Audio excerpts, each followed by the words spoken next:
You're welcome. Thank you. Thank you, Carolyn. And good morning, everyone. Good morning. This morning, my talk is on being peace. It's on being peace because I wanted to share a talk around the teachings from Thich Nhat Hanh, as I said. Thich Nhat Hanh is affectionately called Thai, and he is a Vietnamese Zen Buddhist monk. And he has been a spiritual guide, a spiritual inspiration to so many people, especially through his prolific writings. He's written so many books, and also his retreats, and also he established a retreat center in France, Plum Village. And so last Sunday, it was Ty's 94th birthday.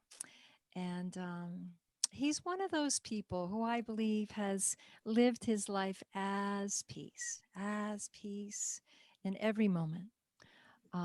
He often says, peace is every step. And he has a book by that same title. And I believe he does embody peace. And he has embodied peace in this life in every step and in every breath and in every moment. And this is what it is to live as a Buddha. It's what it is to live as a Christ, is to be peace, to embody peace in every step and every breath. And it's so inspiring to see someone demonstrate that. You know, I've had the blessing to do a few retreats with Ty over the years.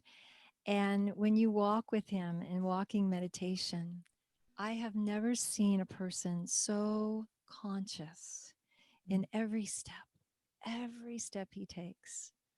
And he aligns his breath with his step, and he's like moving consciousness. It's just so beautiful to walk with him. You know, he makes me want to be a better person and be peace every moment. So I want to share another poem from him. He loves poetry and he's written many poems. So here's a poem. You are me and I am you. Isn't it obvious that we enter are? You cultivate the flower in yourself so that I will be beautiful. I transform the garbage in myself so that you will not have to suffer. I support you, you support me. I am in this world to offer you peace. You are in this world to bring me joy. I especially love that line. I transform the garbage in myself so that you will not have to suffer. Ty uses the metaphor of compost a lot. And my friend Michael sent me a fantastic poem this week on compost, which I'll read another Sunday. But many of you are gardeners, and so you know the value of compost. And Ty says, if you look deeply at a flower, at its freshness and its beauty, you will see that there is also compost in it, made of garbage. The gardener has the skill to transform this garbage into compost, and with this compost, make a flower grow. So much of what is beautiful in each of us is because we have been working on ourselves. We have been transforming the garbage. We have been taking life situations like a serious illness or a major surgery or losing our home in the fire. Um, we have been taking these life situations and we have been transforming them into wisdom. That's that's what the compost of life is for, to grow wisdom in us. And one of the things I've learned, of the many things I've learned from Thai, is that you cannot offer what you do not have, you know. So if I want to offer peace, if I want to pray for someone's peace, then I need to be peace. I need to be of that same energy. You know, I say prayers every night before I go to sleep. And before I visualize each person I'm praying for, I first relax my body and I let a feeling of total peace just wash over me. And then when I'm feeling that, then I think of them and I see them feeling that same wave of peace washing over them. So it's less about words or thoughts, and it's more that I become the energy, and then I send that energy. Because if we pray for someone and we send them peace, but as we're doing that, we're contracted in our body, or we're feeling worry or anxiety, then we really don't have the peace to send them. Um, so we must first be peace. Then we have it. Then we have it to share. I saw that the monks of Plum Village sent out a notice that Thai had stopped eating a couple weeks ago. He had a stroke back in 2014, and even so, I mean, he's been joining his monks, and he's back in Vietnam, um, and he's been joining his monks in spiritual practice when he can. But he stopped eating a few weeks ago, and the monks sent out this request. And they said, if we want to honor his life, if we want to honor Thich Nhat Hanh, that we sit or walk in peace, and that we offer forgiveness to others as a way to continue his energy of peace. They said, if we can sit or walk and generate compassion for others and forgiveness, we increase the being and legacy of Thai. When I read that, it just really touched me, because I recognize that all our spiritual teachers, that's all they want of us. They just want us to do the practices. They want us to, take the practices to heart and live them, embody them. And so if we want to honor our teachers, we do so by mindfully being peace throughout the day, you know. So that day, that request, I read that request and I vowed, okay, today I am only going to have a mind of peace. I'm not going to have any negative thoughts or judgments. And it's even more powerful if we make a vow, because a vow is very intentional, to be peace. So I invite you to intentionally choose to offer forgiveness wherever there's a feeling separate from anyone. Offer forgiveness wherever there's a feeling of separation. And do walking meditation today, at least today, one day at a time. And be present in your walk. Be present and plant, as Ty always says, plant lotuses, plant flowers with each step. Kiss the earth with your feet. Not be thinking anxious thoughts so that you're planting anxiety, but instead plant lotuses, plant peace into the earth. It's funny, I had just finished writing this talk yesterday, and I went for my usual walk at the lake, my walking meditation. And I was feeling very peaceful. The colors are beautiful. The oaks are changing, and the colors are just amazing right now. And there was a beautiful breeze, and the sky was blue. And I was about 3 miles into my walk, and I came around the bend, and there was a woman up in front of me, about 15 feet in front of me, and she had her dog, and she was lighting a cigarette. And puffing out this huge cloud of smoke. And I stopped and I stood still so as not to walk into the cloud of smoke. And my first thought was something like, I wish she would just move on down the trail, right? Just move on down the road. And my second thought was self reflective. And it was, wow, that was not a very compassionate thought. So my third thought was, I see for her growth and self love. I see for her more self love so that she cares about and loves herself enough to quit smoking. And I really felt this, kind of drop of compassion grow in my heart when I felt that for her. And I sent that energy to her. And then in that moment, I felt, okay, I was able to honor Thai. I was able to honor his teaching in that moment by seeing my judgmental mind and then changing it towards more compassion. I remember the last time I was with Ty, it was in Berkeley, and it was just a few days after 9/11. I think it was 9/13. I think it was just 2 days after 9/11. And I remember, right after 9/11, how everyone was in shock. I think everyone can remember where they were. And I had done a special healing service here in Mount Shasta. Dawn, you were there. Um, And then the next day, I drove down to UC Berkeley, where Thich Nhat Hanh was speaking. And I'll never forget when Ty walked out onto the stage, his very steps began to bring me peace because he was peace. And his group of monks joined him on stage and they brought that same energy of peace. And his Dharma talk that night, it was the most powerful spiritual talk that I have ever heard to this day. He was a living Buddha. He was a living spiritual master, and he was helping humanity at a very intense, very critical time. And he transmitted such peace to us. There was about 4,000 of us in that Berkeley auditorium. And as he shared, I could feel this mass collective sigh of relief. I could feel everyone relaxing and releasing those energies of fear and shock.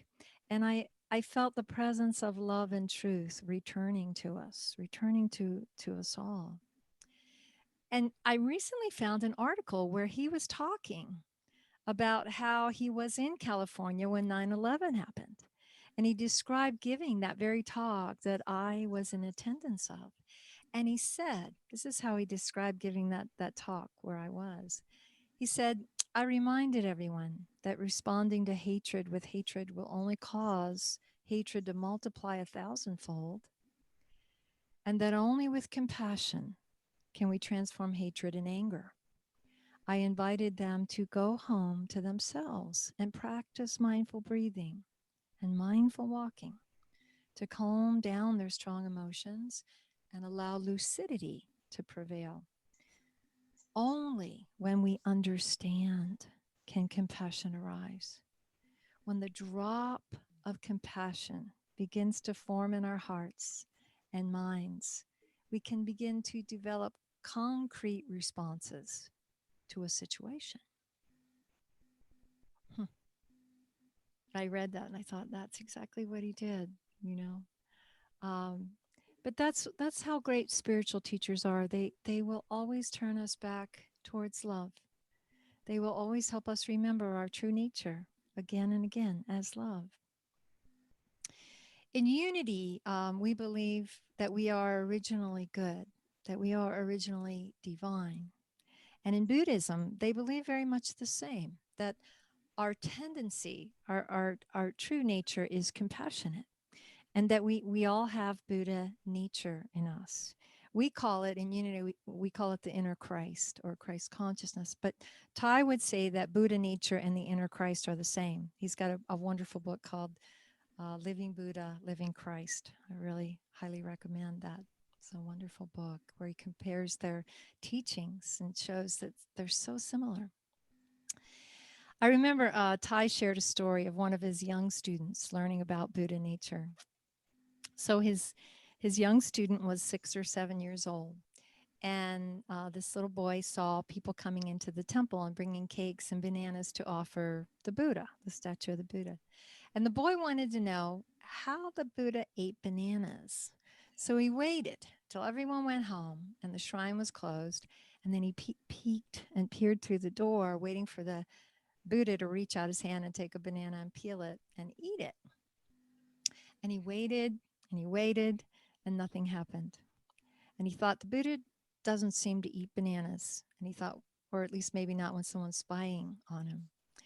But the boy discovered that the statue of the Buddha is not the Buddha. And he began to ask where the Buddhas are, because it didn't seem to him that Buddhas were living among humans. Well, Tai told him that Buddhas are us. Buddhas are us. They are made of flesh and bones, not copper or silver or gold or clay. And that the Buddha statue is just a symbol for the Buddha, the same way that the American flag is a symbol for America. You know, the American flag is not the American people. But he explained that the root word Buddha, B-U-D-H, it means to wake up, to know, and to understand. And so he or she who wakes up and understands is called Buddha. It's that simple. And so the capacity for each one of us to wake up, to understand, and to love is called Buddha nature. And the Buddhists like to say, I take refuge in the Buddha. They often talk about the three jewels, but they talk about taking refuge in the Buddha, one of the jewels. And that basically means that they trust in their own capacity of understanding, of becoming awake. It's the same thing to say, I take refuge in the Christ within. Um, One of the many things that I have learned in becoming a minister and being a minister these many years is that at any given moment, someone in the community is going to have a conflict or they're going to have a criticism.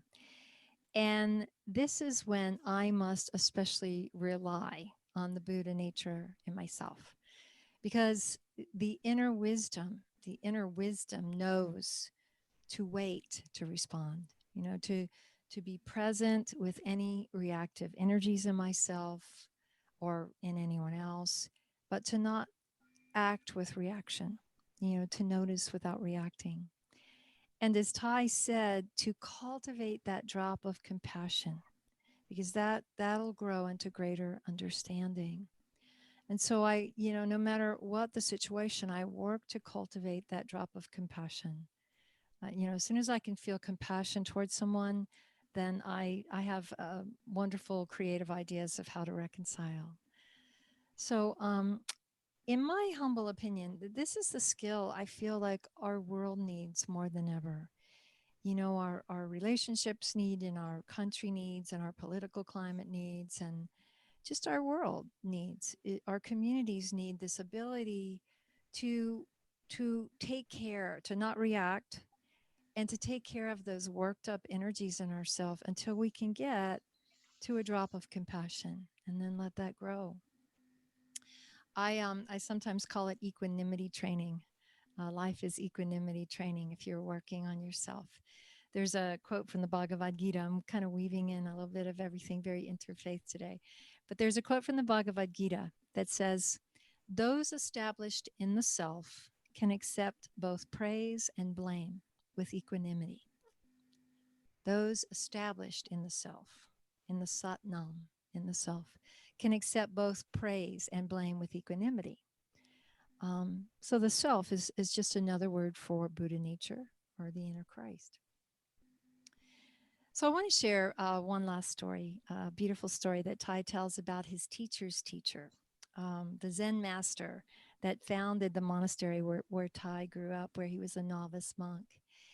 The story goes, over 100 years ago, Nhat Din, I hope I said that right. I hope maybe New is the one that can teach me how to say these words right. Nhat Din found a beautiful spot to build a hermitage where he could practice and he could also take care of his aging mother. And so he built this hermitage and he named it Nourishing Peace. And he lived there and he followed the Buddha's teachings faithfully. I love that name, Nourishing Peace. I'm going to rename my tiny home Nourishing Peace. So beautiful. But this monk, his concentration was very deep, and he wasn't caught in anything small or petty. And even though he was a Zen master, he cared very lovingly for the needs of his mother. It's said that taking care of one's parents is as virtuous and meritorious as taking care of the Buddha, Carolyn. Mm, right. Isn't that beautiful? So there was a time when his mother was ill, and he needed some nourishing food. She needed some nourishing food to recover. And this monk knew his mother liked to eat rice soup with fresh fish. And so he went to the market to buy a fresh fish to prepare for her. And the townspeople, were shocked to see a monk buying a fish and carrying it home because monks were expected to be vegetarian and eat very simply. Um, but knowing that he was a high monk, they didn't dare say anything to him. But they didn't understand, and they gossiped about him behind his back. And this master continued to be himself in his natural, unaffected way. And he walked through the streets carrying a fish home from the market. He knew what he was doing, and he didn't get caught in other people's opinions of him, which were based on their ignorance. And so Tai shares that when he first heard this story of his teacher's teacher, he felt a joy that almost brought him tears because this master demonstrated an equanimity, a free and liberated attitude that wasn't bound by dogma of how monks are supposed to do or not do. And he wasn't bound by people's opinions or judgments that lacked understanding.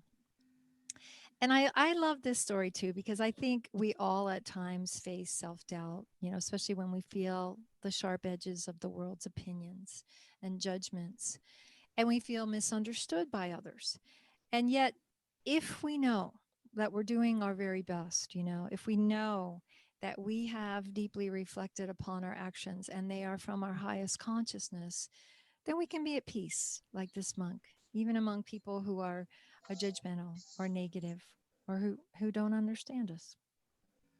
A beautiful one of my favorite quotes from Tai. He says, "To be beautiful means to be yourself, to be yourself. You don't need to be accepted by others. You need to accept yourself." Love that. And he also said, "My actions are my only true belongings." So true. My actions are my only true belongings. So I hope this talk today has brought you some of the wisdom and the joy and the beauty that this great spiritual master has brought our world. The Buddhist teachings are so vast. They are so vast. Today, I wanted to just share a little bit more personally and some stories that I have and that I've heard from Tai. His writings are worthy of reading every day, to guide us through the times we're in. So I want to close with one of his simple mindfulness breathing practices. So I invite you to once again focus on your breath as I share this verse.